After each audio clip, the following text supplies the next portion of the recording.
Brazil, Russia, India, and China. Everybody wanted a strategy. Microsoft, Google, Facebook. BRIC was where it was happening. Russia, finished. Brazil, super hard to make money in Brazil.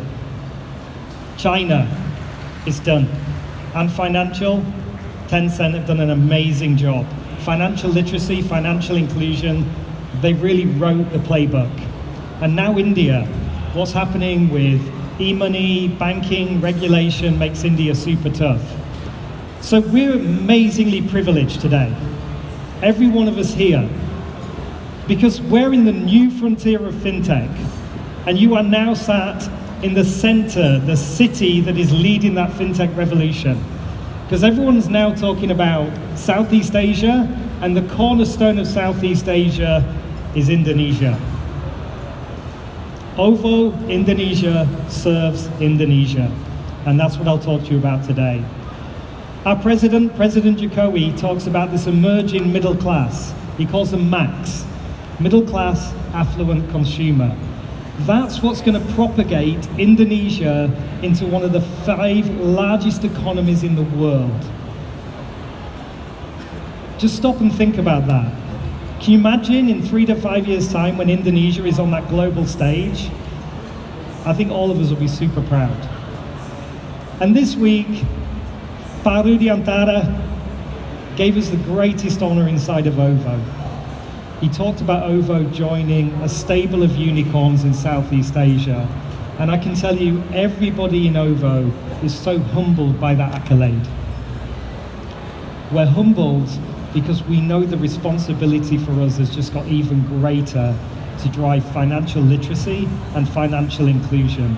And the expectations for OVO are higher than ever. But together is how we'll succeed. Working with entrepreneurs, ecosystems, regulators, and financial institutes is how we will drive financial literacy and inclusion together. And let me share a bit more about this. So Southeast Asia, we all know the map. Indonesia is so prominent, but a very complicated landscape, and very similar to China, is being evolved because of mobile, and the adoption of mobile here is incredible. A few weeks ago I was in Kalimantan, where our new capital will be built, and it's very different to Jakarta today, but the usage of smart devices, mobile internet, was prevalent through every area I visited, even down to a local tribe. So that mobile economy is accelerating. GDP is so attractive. You know, we had a tough end to the year last year, but we still finished with above 5% with GDP. Indonesia is performing well in a globally tough economy. With an addressable population of 265 million people across 17,000 islands, it's not an easy problem to solve. And one of the things I've learned in the last 3 years is that a lot of organizations come to Indonesia and they believe that they can conquer Indonesia, and they use that word. What I've learned about Indonesia is we can learn from the playbooks of China, but Indonesia is about localization, localization, localization. And if you don't do that, you will not be successful. And believe me, I've learned that lesson the hard way. Unbanked population, we've had some great results in banking penetration. And the platform players such as Grab and Tokopedia are really driving this as well. They're encouraging merchants to register with bank accounts. And that's driving that. So all the drivers, all the merchants have bank accounts today. And we're seeing a really fast growth in the penetration of banking. But the problem is the people are underbanked. We're now using banks for salary dispersal. And it's only when you look at some of the other financial inclusion metrics you really see how poor this is. But our real enemy is cash. And the problem being with cash is you don't get any data. And we all know that the new currency is data. Data will allow us to drive Indonesia forwards. So how did we approach this first problem? Because our first problem is data. Well, innovation. just like all of us here are focused on. There's some critical problems with driving the penetration of payments. Number one, device capacity. Number two, connectivity. Number three, capability. So we took a very simple approach. Simple for the customer, not simple for us. We turned payments into a service through a suite of APIs. Everything from eKYC through to a retail transaction. And we made this all available in Grab, Tokopedia, and Ovo. So as long as your device has one of these applications, you are ready to use Ovo today. Can I have a show of hands who's used Ovo in the past month? Wow. A year ago it was so different. Honestly, it's a real privilege. Thank you. So now we have, if you're one of the people that have those applications and opened those applications during the month of September, 115 million people are ready to pay with Ovo. That is solving literacy and inclusion. We have now more users than credit card users in Indonesia. We are in the double-digit millions of users, and I'll come on to that later. But there's the hard work of financial inclusion. We can talk about digitalization, but this is an offline world, and this is a cash world. So you have to travel to where the consumer is and solve the problem the merchant is facing. And in the last 12 months, under the leadership of Jagan and Haryanto from Ovo, we've grown from 146 cities to 354 today. Ovo serves Indonesia, 17,000 islands across a huge expanse with very different local economies and also traditions. But how did we get there? So in the last week of June last year was our first real development with payments as a service. And we integrated to Grab for one service only, Grab Transport, cars and bikes. Transport, as we learned from China, is still the most economical acquisition vehicle. Most of our users are acquired on Grab. It's highly economical. The transaction frequency is daily, if not multiple times, and the basket value is relevant to build a behavior around saving money in the wallet, literacy.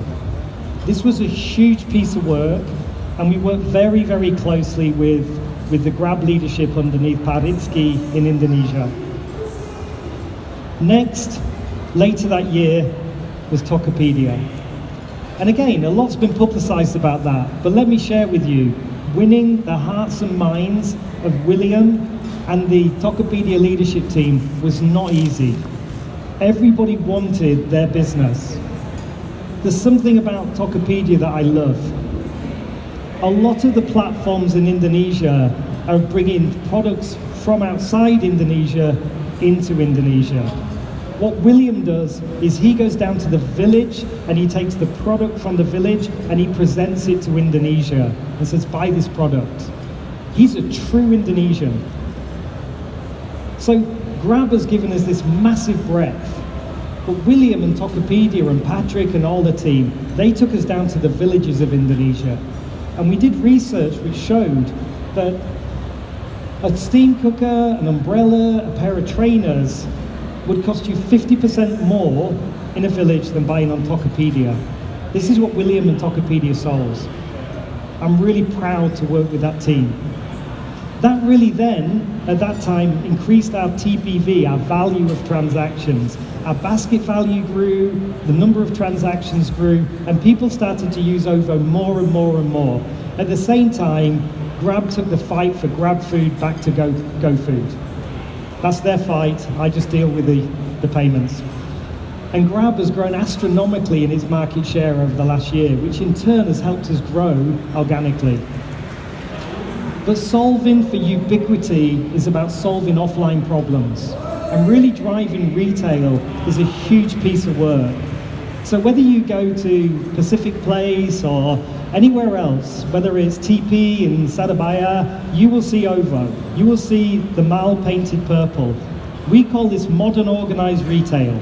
It's where consumers, for those Indonesians in the room, we love the mall at the weekend, the destination for food, cinema, and buying something.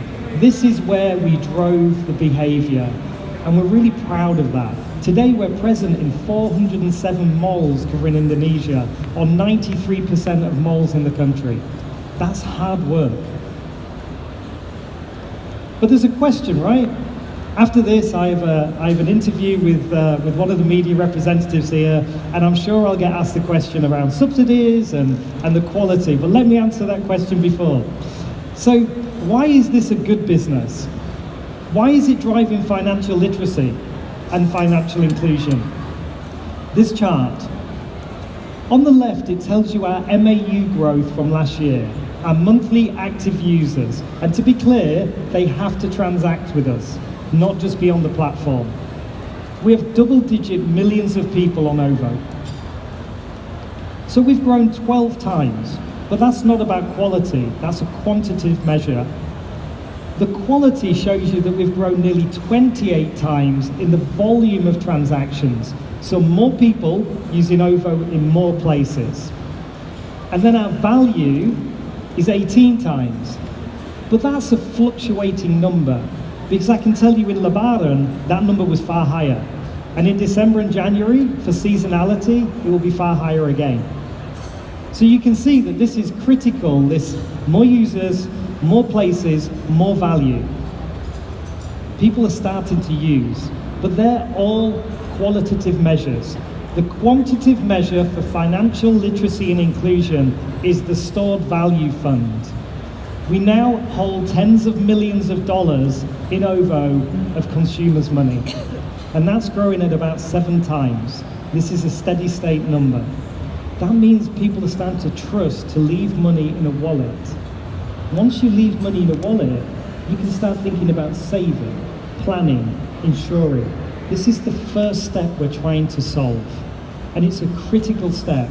So when you think about OVO and you see all those purple signs that we're so very proud of, think of that as education, think of that as call to action, think of that as literacy. We're very proud of our ecosystem, not just our partners, not just Grab, but the small merchant, the Warung, whether it's Ramayana, whether it's Matahari department store, etc. We're really proud that they've chosen OVO. But this is an open ecosystem. We do not believe in exclusivity.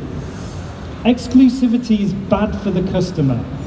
All of you know what it's like when you have a device and they charge you too much for content. You don't buy it. You go get it for free. We don't want to trap our customer. We want to encourage our customer. So we look to solve real problems, whether it's the speed of ordering and paying on a Grab taxi, whether it's ordering something from Tokopedia, from Kalimantan, whether it's paying in a queue, whether it's paying at a Warung when you haven't got cash and it's a rainy day. We had rain for the first time in 3 months last night. But there's also other problems that we solve. Ubiquity of paying bills. You pay any time, when you have the available funds. But let's anchor on car parks. Why is OVO in car parks? We solved the problem. The shrinkage in car parks, 100% of transactions, about 70% went to the merchant, 30% fraud. With OVO, 1 car in, 1 car out, 1 transaction, 100% of revenue goes to the merchant. That's how Indonesia sustains and grows. We're not exclusive. We've just focused on solving a problem. And if we've been successful in that, hopefully that's not something we're guilty of. But let's be clear, payments is just the beginning. There's a huge piece of work ahead of us. And the more I have the privilege of traveling around this great country, the more I learn about it. Whether it's buying batik material outside of Bandung, whether it's the new momentum of consumerism and travelers that are going to Labuan Bajo and Bali. There's so many different problems for us to solve in so many different places. One of my colleagues was telling me about sending money to Kalimantan, and it costs her 30% of the money she sends to get the money there, because somebody takes it in an aeroplane.